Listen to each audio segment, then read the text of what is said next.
Item ಯಾವುದೇ ಇರಲಿ try ಮಾಡಿ ಆಚಿ ಚಿಕನ್ ಮಸಾಲಾ. ಆಚಿ ಚಿಕನ್ ಮಸಾಲಾ. ಅಲ್ಲ, ಖಂಡಿತ ಡಿಸ್ಕರೇಜ್ ಮಾಡ್ತಿಲ್ಲ. ಯಾಕೆ ಡಿಸ್ಕರೇಜ್ ಮಾಡ್ತೀನಿ? ನಾನು ಅದೇ ಹೇಳ್ತಾ ಇದ್ದೆ. ನೆಗೆಟಿವಿಟಿ ಈ ಸರಿ ಅಷ್ಟೇ ಬಂದಿಲ್ಲ. ನಾನು ಹೇಳ್ತೀನಿ, ನಮ್ಮ ಮಾಸು ಸಿನಿಮಾಗೆ ನುಗ್ಗಿದ್ದಾಗ ಇದು ಯಾವುದೋ ಮ್ಯಾಟ್ರೇ ಆಗಿರಲಿಲ್ಲ. ಯಾಕೆಂದರೆ ಇದೇ ನನ್ನ ಬಡವರ ರಾಸ್ಕಲ್ ಸಿನಿಮಾ ಬಹಳ ಚೆನ್ನಾಗಿ ಆಗಬೇಕಾದ್ರೆ ಟ್ವಿಟರಲ್ಲಿ ಇದು ಏನು ಮಾಮೂಲಿ ಅದೇ ರೆಗ್ಯುಲರ್ ಸಿನಿಮಾ ಅಂತ ನಡೀತಾ ಇತ್ತು. ಬಟ್ ಕನ್ನಡದ ಕುಟುಂಬಗಳು ಸಿನಿಮಾನ ಸೆಲೆಬ್ರೇಟ್ ಮಾಡೋದು, ಥಿಯೇಟ್ರಲ್ಲಿ ಸೆಲೆಬ್ರೇಟ್ ಮಾಡೋದು, OTT ಸೆಲೆಬ್ರೇಟ್ ಮಾಡೋದು, ಟಿ ವಿಲಿ one of the highest TRP cinema ಬಡವರ ರಾಸ್ಕಲ್, ಮನೆಗೆ ತಲುಪಿರೋ ಸಿನಿಮಾ. ಇದೇ ಎಡ್ ಬುಷ್ ಎಷ್ಟೇ ದೊಡ್ಡ ಕಾಂಟ್ರವರ್ಸಿ ಆದ್ರೂ ಥಿಯೇಟ್ರಲ್ಲಿ ಭಾಳ ಚೆನ್ನಾಗಿ ಸೆಲೆಬ್ರೇಟ್ ಮಾಡಿದ್ರು ನಮ್ಮ ಮಾಸ್ ಹುಡುಗರು. ಟಗರು ಪಲ್ಯಾಗೂ ಅಷ್ಟೇ, ಇದರಲ್ಲಿ ಏನು ಕಾಮಿಡಿ ಇದೆ ಅಂತಲೇ ಹಾಕ್ಕೊಂಡು ಬರಿತಾ ಇದ್ರು. ಐ ಡೋಂಟ್ ನೋ ಅದು ನನಗೇನು ಡಿಫ್ರೆನ್ಸೇ ಆಗಲಿಲ್ಲ. ಯಾಕೆಂದರೆ ಇಲ್ಲಿ ಮಾಸ್ ಆಡಿಯನ್ಸ್ ಅಂತ ಏನು ಕರಿತೀವಲ್ಲ ನಮ್ಮ ಜನ, ಅವರು ನುಗ್ಗಿ ಸಿನಿಮಾ ನೋಡ್ತಾ ಇದ್ರು. ಮದರ್ ಪ್ರಾಮಿಸಲ್ಲೂ ಅಷ್ಟೇ ನನಗೇನು ಡಿಫ್ರೆನ್ಸ್ ಆಗಲ್ಲ. ಯಾಕೆಂದರೆ ಇಲ್ಲಿ ದೇರ್ ಈಸ್ ಅನದರ್ ಕ್ಲಾಸ್. ಅವ್ರು ಬಂದು ಸಿನಿಮಾ ನೋಡ್ತಿದ್ದಾರೆ. ಅಂದರೆ ಇದು ಈ ಸಿನಿಮಾ ನೋಡ್ತಿರೋದು ಅಂದರೆ ಇದು ಹೊಸಬ್ರು ಅಂದರೆ ಹೇಳ್ತಿರೋದು ಈ ಮಲ್ಟಿಪ್ಲೆಕ್ಸಲ್ಲಿ ಇದರಲ್ಲಿ ಎಲ್ಲ ಬಂದು ಸಿನಿಮಾ ನೋಡ್ತಿರೋರು. ನನಗದು ಬಹಳ ಖುಷಿ ಇದೆ. ಬಟ್ ಏನು ಅಂದರೆ ಇದು ಅಫೆಕ್ಟ್ ಆಗುತ್ತೆ ಅನ್ನೋದಕ್ಕಿಂತ ಅದು ಬೇಜಾರಾಗುತ್ತೆ. ಆಬ್ವಿಯಸ್ಲಿ ಬೇಜಾರಾಗುತ್ತೆ. ಬಟ್ ಅವ್ರಿಗೆಲ್ಲ ಸೊಪ್ಪಾಕೋ ಅವಶ್ಯಕತೆ ಇಲ್ಲ. ಧನು ಸರ್, ಅಲ್ಲ, ಚೆನ್ನಾಗಾಗಿದೆ, ಇನ್ನೂ ಚೆನ್ನಾಗಾಗಬೇಕು. ಐ ಡೋಂಟ್ ಥಿಂಕ್ ಲಾಸ್ ಅಂತೂ ಖಂಡಿತ ಆಗಲ್ಲ. ಯಾಕೆಂದರೆ ದ ಫಸ್ಟ್ ವೀಕಲ್ಲೇ ನಮಗೆ ಕಲೆಕ್ಷನ್ ಭಾಳ ಚೆನ್ನಾಗಾಗಿದೆ. ಆ್ಯಂಡ್ ಡೆಫಿನೆಟ್ಲಿ ನಾವು ಪ್ಲ್ಯಾನ್ ಮಾಡ್ಬಿಟ್ಟು ಮಾಡಿದ್ದೀವಿ ಸಿನಿಮಾನ. ನಿಮಗೆ ಈ ಸಿನಿಮಾದಲ್ಲಿ ಏನಾದರೂ ಲಾಸ್ ಅಂತ ಏನಾದರೂ ಆದರೆ ನನಗೆ ರೆಮ್ಯುನರೇಷನ್ ಸಿಗಲ್ಲ, ಅದು ಲಾಸ್ ಆಗುತ್ತೆ ಅಷ್ಟೇ. ಅದು ಬಿಟ್ಟರೆ ಇನ್ನೇನು ಲಾಸ್ ಆಗಲ್ಲ. ಯಾಕೆಂದರೆ ನಾವು ಟೀಮ್ ಕಟ್ಕೊಂಡು ಸಿನಿಮಾ ಮಾಡಬೇಕು ಅಂತ ಮಾಡಿದ್ದೀವಿ. ಆ್ಯಂಡ್ ನಾನೇನು ತೊಗೊಳ್ದಲ್ಲೇ ಮಾಡಿದ್ದೀನಿ. ಅಂದರೆ ಸುಸ್ತಾಗುತ್ತೆ ಪ್ರೇಕ್ಷಕರಿಗೆ ಸಿನಿಮಾ ತಲುಪ್ಸೋಕ್ಕೆ. ಇನ್ನೊಂದು ಮತ್ತೊಂದೆಲ್ಲ ಎಷ್ಟು ಜನ ಸೇರಿಕೊಂಡು ಎಲ್ಲ ಮಾಡಿರ್ತೀವಲ್ವಾ, ನೀವೆಲ್ಲ ಇನ್ವಾಲ್ವ್ ಆಗಿರ್ತೀರ. ಇದು ಅಷ್ಟು ದುಡ್ಡು ಇನ್ವಾಲ್ವ್ ಆಗಿರುತ್ತೆ. ನಿಮ್ಗೆ ಅದು ಪದೇ ಪದೇ ಪದೇ ಪದೇ ಕೆಟ್ಟ ಎಕ್ಸ್ಪೀರಿಯನ್ಸ್ಗಳು ರಿಪೀಟ್ ಆದರೆ ಸುಸ್ತಾಗುತ್ತೆ. ಆ್ಯಂಡ್ ನನಗೂ ನನ್ನೊಂದು ಪರ್ಸ್ನಲ್ ಲೈಫ್ ಇದೆ, ನನಗೆ ಇನ್ನೊಂದಿಷ್ಟು ಕನಸುಗಳಿದೆ ನಟನಾಗಿ.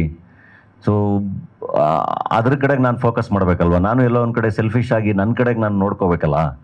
ಸೊ ಅದನ್ನು ಮಾಡೋಣ ಅಂತ ಅನಿಸುತ್ತೆ. ಆ್ಯಂಡ್ ಅದನ್ನು ತುಂಬ ತಮಾಷೆಗೆ ಹೇಳಬೇಕು ಅಂದರೆ, ನಾಳೆ ದಿನ ಎಲ್ಲೋ ಆಸ್ಪತ್ರೆಯಲ್ಲಿ ಮಲಗಿದಾಗ ಬಿಲ್ ಕಟ್ಟಕ್ಕೆ ಬೇರೆ ಯಾರು ಬಂದು ಬಿಲ್ ಕಟ್ಟೋವಂಥ ಪರಿಸ್ಥಿತಿ ಬರಬಾರ್ದಲ್ಲ. ಭಾಳ ಖುಷಿಯಾಗಿ ಬದುಕಿ, ತುಂಬ ಅದ್ಭುತವಾಗಿ ಬದುಕಿ ಚೆನ್ನಾಗಿ ಅಷ್ಟು ಶಕ್ತಿ ಅಂತೂ ಭಗವಂತ ಕೊಟ್ಟಿದ್ದಾನೆ. ಸೊ ಯಾರೇನೇ ನೆಗೆಟಿವ್ ಮಾಡಿದ್ರು ನನ್ನ ಖುಷಿ ಅಂತೂ ಯಾರು ಕಿತ್ಕೊಳ್ಳೋಕ್ಕಾಗಲ್ಲ. So it's their time waste.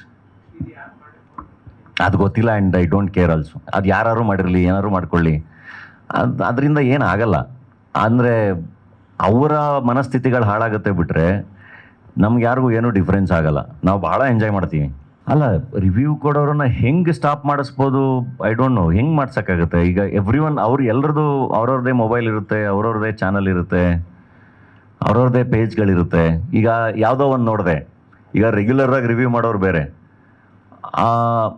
ಅದು ಯಾವುದೋ ಒಂದು ಪೇಜು ಅವನು ಇಡೀ ಜೀವನ ಅವನು ಬರೀ ಏನೇನೋ ಬೇರೆ ಏನೋ ಬ್ಲಾಗ್ ಮಾಡೋನು. ಅವನು ಈ ಸಿನಿಮಾದ ಮಾತ್ರ ಹೋಗಿ ಅದೇನೋ ಕೆಟ್ಟದಾಗಿ ಮಾಡಿ ಹಾಕ್ಕೊಂಡಿದ್ದ. ಅವ್ನಿಗೇನು ಪ್ರಾಬ್ಲಮ್ಮು, ಅವ್ನಿಗೆ ಯಾಕೆ ಕಡಿತಾ ಇದೆ ನನಗೆ ಗೊತ್ತಿಲ್ಲ. ಆಯಿತಾ? ಅವ್ರಿಗೆ ಯಾಕೆ ಕಡಿತಾ ಇರುತ್ತೆ ಅಂತಲೇ ಗೊತ್ತಾಗಲ್ಲ. ಯಾಕಂದರೆ ಅವ್ರ ಬದುಕಲ್ಲಿ ಪಾಪ there is so much of sadism.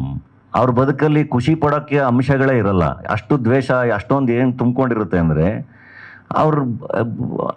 ಅವ್ರದ್ದು IQನೇ ಎಷ್ಟು, ಅವನದು ಎಜುಕೇಷನ್ನೇ ಎಷ್ಟು, ಅವನ ಬ್ರೈನೇ ಎಷ್ಟು ಚಿಕ್ಕದು, ಅವನ ಹೃದಯನೇ ಎಷ್ಟು ಚಿಕ್ಕದು ಅಂತ ಅಂದರೆ ಯಾರೇನು ಮಾಡೋಕ್ಕಾಗುತ್ತೆ?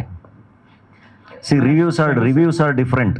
ಅಲ್ಲ, ಸಿನಿಮಾ ಇಂಡಸ್ಟ್ರಿಯಿಂದ ಏನಾಗುತ್ತೆ ಗೊತ್ತಾ? ಇದು ಇದು ಒಂದು ಡಿಫೈನ್ಡ್ ಇಂಡಸ್ಟ್ರಿ, ಡಿಫೈನ್ಡ್ ರೂಲ್ಸ್ ಜೊತೆ ಆಗಲ್ಲಲ್ವ. ಯಾರು ಬೇಕಾದರೂ ಬಂದು ಸಿನಿಮಾ ಮಾಡ್ಬೋದು, ಯಾರು ಹೆಂಗೆ ಬೇಕಾದರೂ ಸಿನಿಮಾ ಮಾಡ್ಬೋದು, ಯಾರನ್ನು ಬೇಕಾದರೂ ಕರೆದು ಹೆಂಗೆ ಬೇಕಾದರೂ ಪ್ರಮೋಷನ್ ಮಾಡ್ಕೋಬೋದಲ್ಲ. ಹೆಂಗೆ ಅದನ್ನು ನಾನು ಅದನ್ನು ಬಹಳ ಸರಿ ಹೇಳ್ತೀನಿ. ಅಂದರೆ ಅದರಿಂದ ಏನೂ ಉಪಯೋಗ ಆಗಲ್ಲ ಅಂತ. ಅಂದರೆ ಆ್ಯಕ್ಚುಲಿ ನೀವು ನೋಡಿ, ನಾನು ಇಂಟರ್ವ್ಯೂಸು ಅಥವಾ ಮಾತಾಡಿನೇ ಎಷ್ಟು ವರ್ಷ ಆಗಿತ್ತು ಅಂದರೆ ಆಲ್ಮೋಸ್ಟ್ ನಾನು ಬಹಳ ಸೈಲೆಂಟ್ ಆಗಿದೆ. ಅಂದರೆ ಮಾತಾಡೋದ್ರಿಂದನೂ ಏನೂ ಆಗಲ್ಲ ಅನ್ನೋದು ಗೊತ್ತಾಗಿದೆ, ಕೆಲಸ ಮಾಡಬೇಕು ಅಂತ.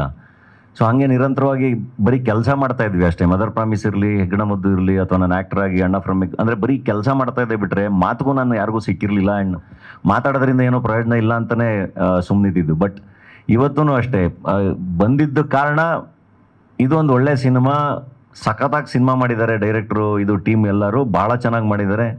ಅಷ್ಟು ಜನ ಕಲಾವಿದ್ರ ಎಫರ್ಟ್ ಇದೆ, ಎಲ್ಲ ಇದೆ, ನಿರ್ಮಾಣ ಮಾಡಿದ್ದೀವಿ. ಸೊ ಇದನ್ನು ಇನ್ನೊಂದಿಷ್ಟು ಜನಕ್ಕೆ ತಲುಪಿಸ್ಬೇಕು ಅಂತ ಹೇಳಿ ಬಂದು ಮಾತಾಡ್ತಿರೋದಷ್ಟೇ. ನನಗೆ ನೀವು ಹೇಳಿದ ಪ್ರಶ್ನೆಗೆ ಸಜೆಷನ್ ಏನಂದರೆ, ಐ ಥಿಂಕ್ ಪ್ರೊಡ್ಯೂಸರ್ಸ್ನ ನಮ್ಮ PR ಅವ್ರು ಎಜುಕೇಟ್ ಮಾಡಬೇಕು.